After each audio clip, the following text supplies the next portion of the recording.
하나, 둘, 셋. 안녕하십니까. 예, 불교 사용 설명서 29번째 시간입니다. 날이 이제는 많이 시원해졌죠. 이제 조금 숨을 쉴 수 있는, 숨을 쉬면서 살아갈 만한 세상이 되는 것 같습니다. 이 좋은 날에 또 부처님 가르침을 한번 배워보는 것도 의미 있지 않을까 생각을 해봅니다. 저번에 어디까지 우리가 공부했죠?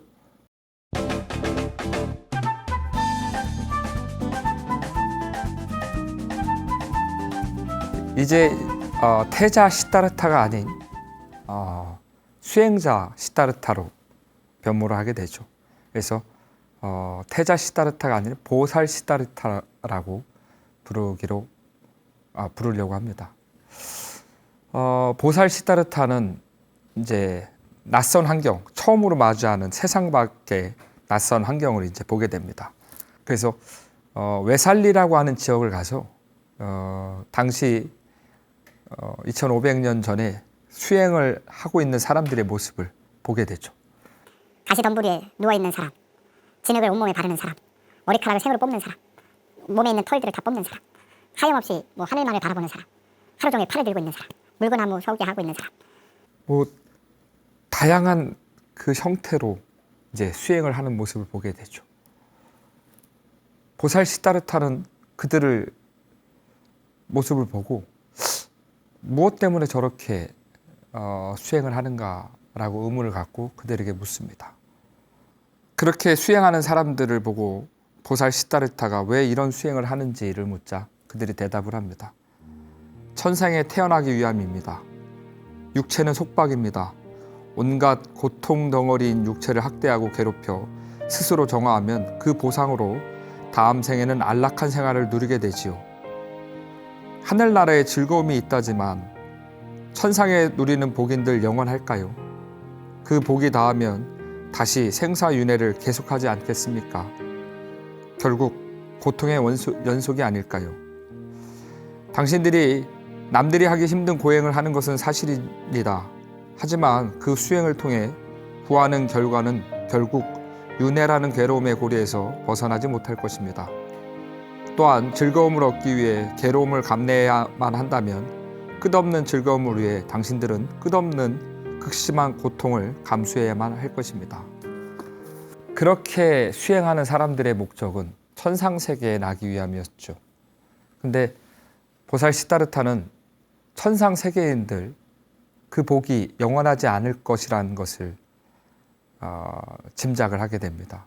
그래서 천상의 복이 닿으면 분명히 다시금 윤회를 할 수밖에 없다라는 사실을 보살 시다르타는 알게 됩니다.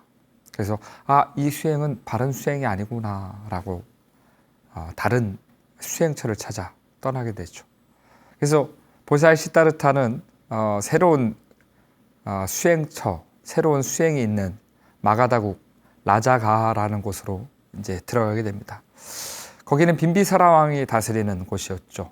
근데 저 멀리서 보살이 걸어오는 모습을 보고 빈비사라 왕은 너무나 범상치 않음을 느꼈습니다. 왜 그랬을까요?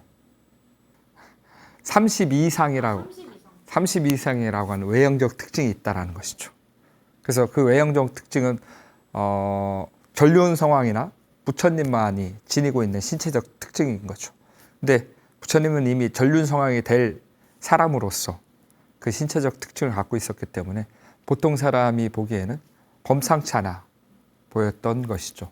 그래서 빈비사라 왕은 저 멀리서 이 시다르타, 보살 시다르타가 오는 모습을 보고 범상치 않음을 느껴서 이제 보살에게 다가갑니다. 그리고 이런저런 얘기를 하는데 보살의 뜻이 나아가고자 하는 그 뜻이 너무나 숭고해서 보살에게 제안을 하죠. 당신은 너무나 거룩한 모습과 거룩한 생각을 갖고 있습니다. 저와 함께 이 나라를 통치해 주십시오. 제가 이 나라에 반을 드리겠습니다. 자, 보살 시다르타는 거절을 합니다. 빈비사라 왕도 보통 사람은 아니었나 봐요. 제 나라의 전부를 드리겠습니다.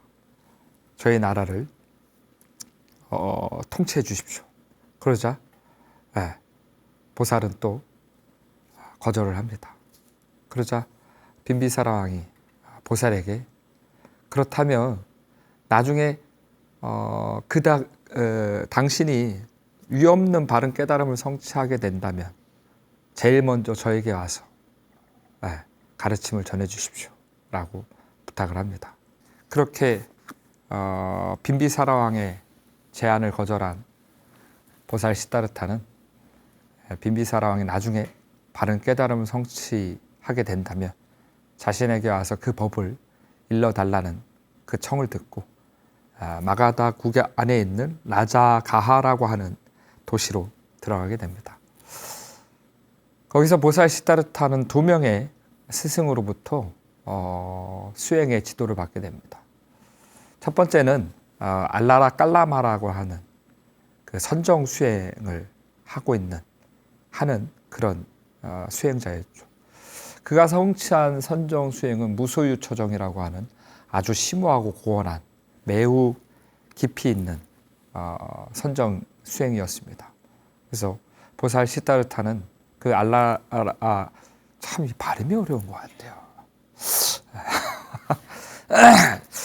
알라라 깔라마라고 하는 그 수행자에게 다가가서 얘기를 하죠. 당신의 문화에서 당신의 법과 당신의 가르침을 배우고 싶습니다.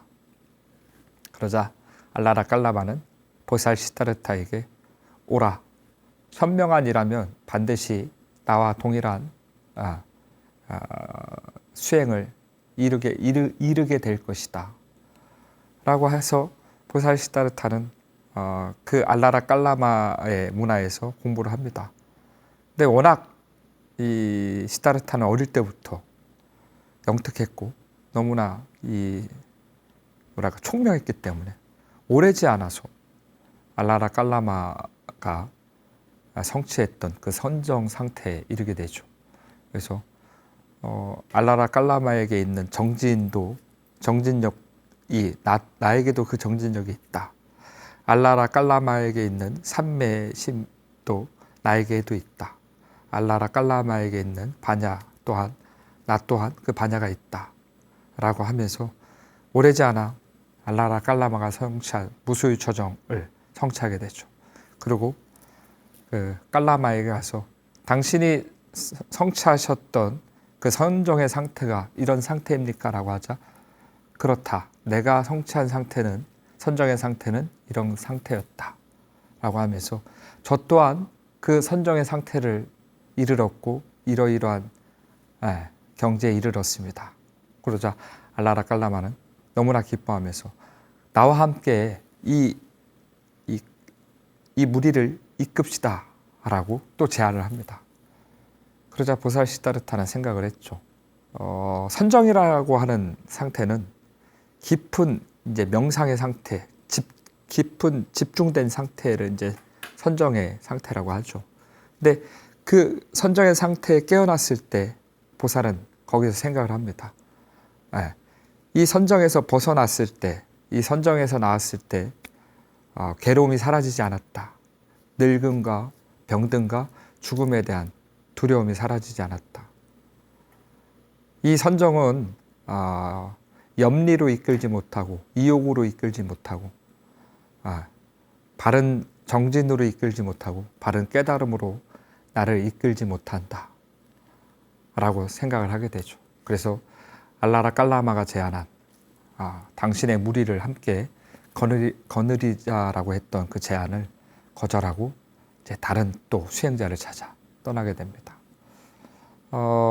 두 번째 만났던 수행자는 우따까 라마푸타라고 하는 알라라 깔라마보다 더 심오한 선정 상태를 성취한 그 수행자에게 가서 똑같이 이야기를 합니다.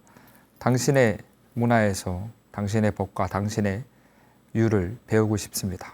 그러자 우따까 라마푸타도 현명한이라면 오래지 않아 나의 법을 증득하고 나의 선정과 동일한 성취를 할 것이다 라고. 그래서 보살 시다르타는 정말로 오래지 않아 우따까 라마푸타와 동일한 비비상처정이라고 하는 아주 매우 높고 심오하고 집중력 있는 선정의 수행을 증득하게 됩니다. 그래서 또 똑같이 우타카 라마푸타에게 가서 당신이 성취한 이 선정의 상태가 이러이러한 상태입니까? 라고 묻고 우타카 라마푸타는 그와 다르지 않다. 나 또한 그것을 보았고 그 선정에 머무르고 있고 머물렀다. 얘기를 하죠. 그러면서 우타카 라마푸타는 또 똑같이 보살 시다르타에게 나와 이 가나를 함께 이끌자, 이 무리를 함께 이끌자라고 제안을 합니다. 그러나 보살 시다르타는 우타카 라마푸타가 성취했던 그 비비상처정이라고 하는 그 매우 깊고 심오하고 집중력 있는 선정의 상태에 이렇게 있을 때는 몰랐지만 그 선정 상태에 나왔을 때는 또한 늙음과 병든과 죽음이라고 하는 괴로움이 사라지지 않았죠. 두려움이 사라지지 않았습니다. 또한 욕망이 완전히 벗어나지도 않았고 그러다 보니 이 선정 수행 또한 바른 깨달음으로 나를 이끌지 못할 것이다 라고 생각하게 되죠. 그래서 이 우타카 라마푸타의 거기 무리에서도 이제 나오게 됩니다. 인도 수행에서는 이제 두 가지 수행법이 있습니다. 아까 말했던 그 선정이라고 하는 수행은 무명이라고 하는, 무지라고 하는, 알지 못함이라고 하는 그 번뇌로부터 벗어나고자 이제 선정 수행을 하게 되죠. 근데 그렇게 알라라칼라마 우타카 라마푸타 밑에서 배웠던 선정으로도 바른 깨달음, 그 다음에 이 두려움과 공포와 그런 곳에 이제 이르지 못한다라는 것을 이제 보살 시다르타가 생각이 들자 다른 방법으로서의 수행법을 방향을 틀게 됩니다. 그래서 두 번째 수행 방법은 뭐냐면 그 당시 인도 문화는 이 세상이 괴롭다라고 하는 근본적인 동일한 사상을 갖고 있었죠. 이 괴로움으로부터 벗어나는 방법은 천상에 태어나거나 아니면 브라만이라고 하는 신과 합의를 이루는 그 방법은 이제 선정 수행으로서 신과의 합의로서 괴로움을 극복하는 것이죠.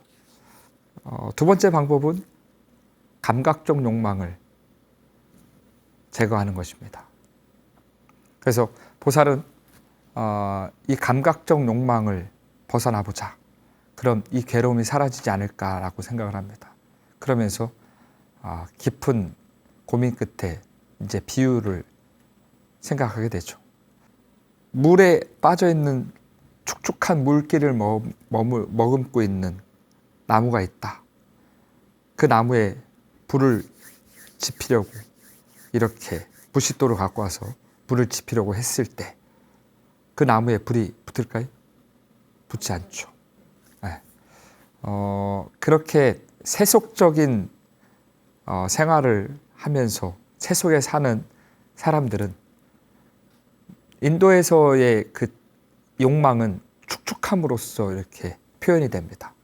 그래서 물속에 잠겨져 있는 그 통나무는 세속에 사는 사람들을 비유한 것이죠. 그렇게 세속에 사는 사람들이 감각적 욕망으로부터 벗어나지 못한 삶을 살게 된다면 이제 이 괴로움을 벗어나지 못할 것이다 라고 그런 비유로서 이제 보살 시다르타는 생각하게 되죠. 두 번째는 그 축축한 물구덩이를 벗어났지만 그래도 물기를 머금고 있는 그 통나무에 불을 붙이려고 했을 때 불이 붙을까요? 그렇죠. 아무리 세속의 삶을 벗어났다고 하더라도 이 감각적 욕망을 제어하지 못하는 수행자들이 있다면 그것 또한 바른 깨달음을 성취할 수 없는 것이라고 여겼던 것이죠. 세 번째 비유를 이제 또 떠오르게 됩니다. 축축한 물구덩이를 벗어났고 모든 그 물기가 싹 말라버린 빼짝 마른 그 나무에 불을 붙인다면 불이 붙을까요? 붙겠죠. 그래서 세속의 환경을 벗어난, 그 다음에 감각적 욕망으로부터 벗어난 그 수행자는 바른 깨달음을 성취할 수 있을 것이다 라고 보살 시다르타는 생각을 하게 되죠. 그러면서 보살은 이 감각적 욕망을 벗어나고자 제일 먼저 했던 수행은 호흡을 참는 수행이었습니다. 숨을 쉬지 않는 수행법이었죠. 호흡을 참는 수행법. 아주 미세하게 최소한의 그 생명을 연장할 수 있는, 너무나 괴로웠다라고 표현이 되지만 그래도 그 괴로움에 보살 시다르타는 사로잡히지 않았다라고 하면서 계속적으로 그 호흡을 참는 수행을 하게 되죠. 근데 그 호흡을 참는 수행을 하면서 왠지 거기에서 이 수행의 진척을 느끼지 못하자 보살 시다르타는 이제 그 호흡을 참는 수행보다 더 한 단계 나아간 수행을 하게 됩니다. 아주 작은 양의, 그러니까 음식을 점점 줄여 나가는 것이죠. 그런 단식 수행을 이렇게 하게 됩니다. 사람들은 보살 시다르타를 보고 거무팁팁한 검은 수행자, 곧 죽을 것 같은 수행자라고 하면서 안타까워했지만 보살은 포기하지 않았습니다. 정말로 이렇게 이 극심한 고행을 보살 시다르타는 하게 됩니다. 근데 그럼에도 불구하고 그 수행의 그 만족을, 그러니까 수행을 통해서 바른 성취를 하지 못했다라는 것이죠. 보살 시다르타는. 그러면서 그런 부처님께서는 때때로 제자들에게 그런 얘기를 합니다. 과거의 그 어떤 수행자도, 미래의 그 어떤 수행자도 나처럼 이렇게 힘들게 수행을 한 이는 보지 못했다. 이런 힘든 고행을 나처럼 해본 사람은 과거에도 없었고 현재에도 없으며 미래에도 없을 것이다. 하여튼 그렇게 호흡을 멈추고 단식을 하면서도 그런 바른 깨달음을 성취하지 못하자 문득 보살 시다르타는 생각을 하게 됩니다. 왜 이런 극심한 고행을 하는데도 이런 수행의 성취를 하지 못할까라고 하면서 과거에 어릴 때 했던 그 수행을 떠오르게 됩니다. 제가 중요한 부분이라고 잊지 말라고 했던 부분이 있었는데 기억나십니까? 야, 역시 PD는 아무나 되는 게 아니군요. 맞습니다. 그 농경제 때 그 농경제의 그 괴로운 모습을 보면서 그 괴로운 곳을 떠나 나무 그늘 아래서 고요하게 앉아 있었던, 너무나 지극히 평온하고 그 괴로움으로부터 벗어난 즐거움, 편안한 그 감정들을 그 자리에서 탁 떠오르게 되죠. 불교학자들은 이 부처님 생애 가운데 가장 극적인 장면을 바로 이 장면을 꼽습니다. 부처님께서 이제 고행을 버리고 새로운 중도의 길을 탁 발견한 그 순간. 그래서 부처님께서는 생각을 하게 됩니다. 이렇게 극심한 고행으로도 이르지 못했는데 농경제 때 그 지극히 평온했던 그 감정들, 이 욕망으로부터 떠난 지극한 평온이 있고 즐거움이 있는, 나는 그 즐거운 상태를 두려워해서는 안 되겠다. 그 길을 따라서 한번 가보자. 아까도 말씀드렸다시피 깊은 성정 상태를 통해서 브라만이라고 하는 신과의 합일로서 깨달음을 성취하는 방법이 있었고, 감각적 욕망을 버려버린 그 고행으로서, 그 축축함이라고 하는 욕망을 딱 태워버린. 인도 문화에서는 그 수행을 열을 일으킨다라고 하는 거거든요. 그래서 감각적 욕망은 축축함이고 수행은 열을 일으키는 거기 때문에 고행을 해서 그 축축한 감각적 욕망을 바짝 말려버리는 것이죠. 이런 방법으로 그 깨달음을 성취하는 방법이 있다라는 것이죠. 근데 그 어떤 것도 보살 시다르타에게는 만족하지 못한 결과를 안겨왔기 때문에 보살은 새로운 방법으로서 이 길을 가야겠다. 내가 어렸을 때 그 나무 그늘 아래에서 느꼈던 그 길로 가야겠다라고 생각을 합니다. 그러면서 이 너무나 무너져버린 이 육체로는 갈 수 없는 길이라 여겨졌기 때문에 보살은 결심을 하죠. 죽을 먹어야겠다 라고 하면서 그렇게 보살은 자신이 지금까지 갔던 그 고행을 탁 버려버리고 이 죽을 먹으려고 이제 일어나게 됩니다. 근데 한편으로는 이 보살 시다르타가 했던 그 고행은 너무나 인도 문화에 있어서 대단히 칭송받아 마땅할 그런 모습이었거든요. 특히 5명의 수행자가 고행을 하는 그 시다르타를 위해서 옆에서 이제 보필을 하죠. 그들은 너무나 그 누구도 이제 해보지 못했고 하지 못했던 수행을 하는 보살 시다르타를 보면서 대단히 이제 경외감과 칭송을 아끼지 않았죠. 그러나 보살 시다르타는 자신이 막 태어났던 자신이 아들 라울라를 버리면서까지 뒤돌아서서 나온 그 결심을 잊지 않고 아무리 5명의 수행자들이 자신이 가고 있는 그 수행을 대단하게 여기면서 칭송에 맞지 않는 그런 것들도 과감히 버릴 수 있을 정도로 바른 깨달음에 대한 확고한 의지가 있었던 것이죠. 그래서 보살은 그 고행을 탁 버려버리고 죽을 먹게 됩니다. 여기까지가 설산수도상의 단락이었습니다. 그래서 이렇게 부처님의 생애를 통해서 부처님이 생각했던 그 고민과 그다음에 부처님이 하셨던 그 수행에 대해서 한번 이렇게 돌아보는 것도 큰 의미가 있지 않을까 생각을 합니다.